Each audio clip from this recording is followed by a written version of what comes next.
Hi, welcome to today's video, and today I'm going to be teaching you how to do your own laundry in a shared laundry.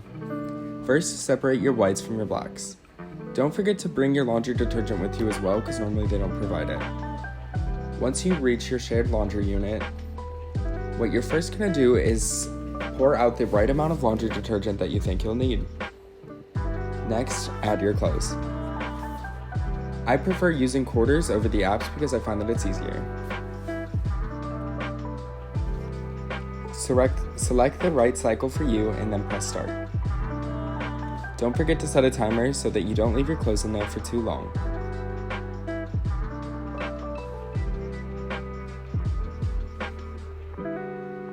When you do put your clothes in the dryer, don't forget to add dryer sheets. Finally, fold and put the clothes away.